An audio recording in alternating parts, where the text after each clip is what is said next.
अस्सलाम वालेकुम स्टूडेंट्स। उम्मीद है आप खैरियत से होंगे। Punjab enforcement and regulatory authority की तरफ से नोटिफिकेशन आ गया और जो उन्होंने सीट्स अनाउंस की थी इन्फोर्समेंट ऑफिसर की और इन्वेस्टिगेशन ऑफिसर की, उसका इसे कोरिजेंडम समझें या उसका हिस्सा समझें। उनकी इसमें से जो इन्फोर्समेंट ऑफिसर की सीट्स हैं उसको उन्होंने इन्हांस कर दिया है। आपको स्क्रीन पर ये स्लिप शो हो रही होगी जो नया इनका आया है इन्फोर्स पैरा की तरफ से।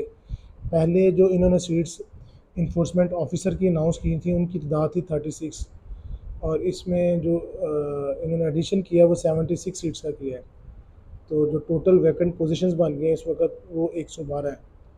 हर डिवीज़न के लिए अच्छी खासी सीट्स की तादाद बढ़ गई है। अब इसमें उन्होंने ये कहा, लेकिन इन्फोर्समेंट ऑफिसर की सीट्स उन्होंने बढ़ाई हैं और इन्वेस्टिगेशन ऑफिसर की सीट्स को उन्होंने नहीं बढ़ाया।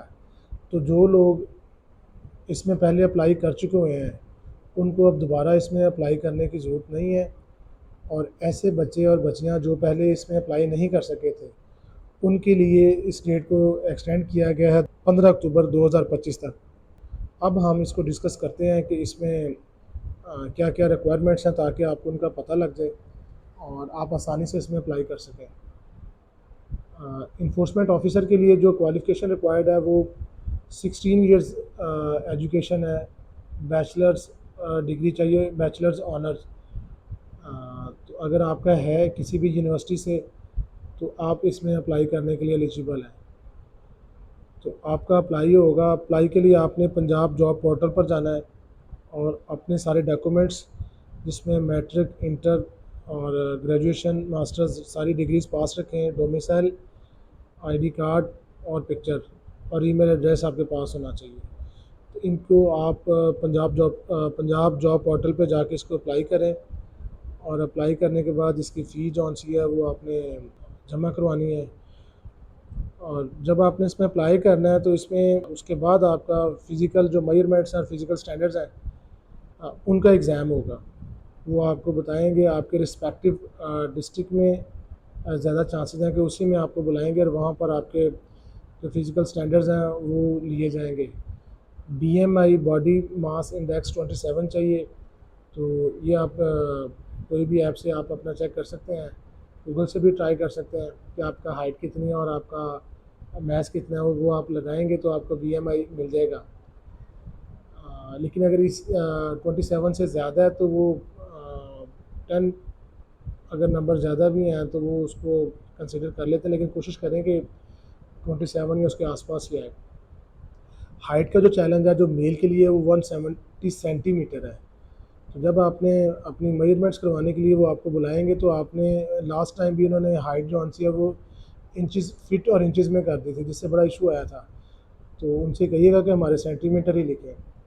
और फीमेल के लिए जो हाइट रिक्वायर्ड है वो 160 सेंटीमीटर है। मेल को हाइट के साथ साथ एक और चैलेंज का भी सामना होगा कि उनकी जो चेस्ट की मेजरमेंट है वो भी ली जाएगी। तो जो चेस्ट मेजरमेंट उन्होंने नॉन एक्सपेंडेड 34 चाहिए, और अगर उसे एक्सपेंड करें तो वो 36 होनी चाहिए। 2 इंच का उन्होंने कहा कि एक्सपेंशन होनी चाहिए, ये मैंडेटरी है। मिनिमम 2 इंचज़ की, आमतौर पर 1.5 इंच की इन्फोर्समेंट में ली जा रही होती है जितनी भी जॉब्स आती हैं इन्फोर्समेंट की। तो यहाँ पर उन्होंने इसको बढ़ा के 2 इंच। अच्छा जी, फ़िज़िकल स्टैंडर्ड्स जब आपके फुलफ़िल हो जाएंगे उसके बाद आपका रनिंग टेस्ट होगा।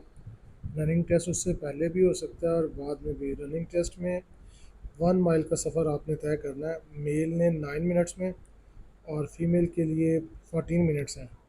बड़ा ही दोनों के लिए बहुत ही मुनासिब टाइम है। अगर आप प्रैक्टिस करेंगे तो आसानी से आप ये काम कर सकते हैं। प्रैक्टिस के बगैर ही होने वाला काम नहीं है। और जब ये सारे आपके फ़िज़िकल स्टैंडर्ड्स और चैलेंजेस कंप्लीट हो जाएंगे उसके बाद बारी आ जाएगी आपके रिटन टेस्ट की। रिटन टेस्ट का सिलेबस इस वक्त आपको स्क्रीन पर नज़र आ रहा होगा। रिटन टेस्ट में पैरेक्ट के भी सवाल होंगे और उसके साथ आप सीआरपीसी इसके भी कुछ चैप्टर्स हैं जो उन्होंने पूछे हुए हैं और जो लास्ट पेपर में आए हुए हैं। और कॉन्स्टिट्यूशन ऑफ पाकिस्तान के भी कुछ पार्ट्स हैं जो लास्ट पेपर में सिलेबस में शामिल थे। ये पहले जो इन्फोर्समेंट ऑफिसर का एग्ज़ाम हुआ था उसका ये सिलेबस है। चांसेस हैं कि यही रहेगा, लेकिन ये चेंज भी हो सकता है। पीपीएससी अगर कोई प्लान करेगी तो वो कोरिजेंडम भेज देगी, यहाँ सिलेबस को अपडेट कर देगी, लेकिन अभी तक चांस यही है कि शायद सिलेबस यही हो। और इसके साथ जनरल नॉलेज का आपका पोर्शन होगा जिसमें इंग्लिश है, पाकिस्तान अफेयर्स हैं, करंट अफेयर्स हैं, और जनरल नॉलेज है, एवरीडे साइंस है, बेसिक मैथमेटिक्स है, एवरीडे एवरीडे साइंस है, और कंप्यूटर एक बड़ा ख़ास पोर्शन है जो इसमें आएगा। और कंप्यूटर में से जनरल सवाल होंगे, ऑफिस के सवाल होंगे, और आर्टिफिशियल इंटेलिजेंस के भी लास्ट जो पेपर हुआ है इन्फोर्समेंट ऑफिसर का, उसमें 5 से 10 सवालात एआई के बारे में थे, तो उनको भी आप देख के जाइएगा। और इसके बाद जिन लोगों का रिटर्न पास हो जाएगा उनका साइकोलॉजिकल टेस्ट होगा। साइकोलॉजिकल असेसमेंट जो टेस्ट है उसकी 2 फेज़ होंगी।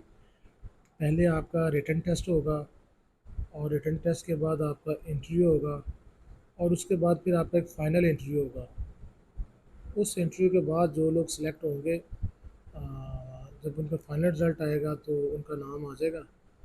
और अगर हम इसकी सैलरी की बात करें इन्फोर्समेंट ऑफिसर की, तो इसकी सैलरी है 88,252 रुपये। लेकिन अगर देखा जाए बाकी जो डिफरेंट डिपार्टमेंट्स में जॉब आती हैं 14 स्केल की, तो उनके अगर मुवज़ना किया जाए तो एक अच्छी सैलरी है 88,252 रुपीज़ इन्फोर्समेंट ऑफिसर की। और अगर हम जो इन्वेस्टिगेशन ऑफिसर है उसको अगर हम लोग देखें, आईओ को, उसकी सैलरी है 71,635 रुपीज़, 71,635 रुपये। 11 स्केल की मेरे ख्याल में एक अच्छी और रीज़नेबल सैलरी है। तो आप सबके पास एक गोल्डन अपॉर्चुनिटी है।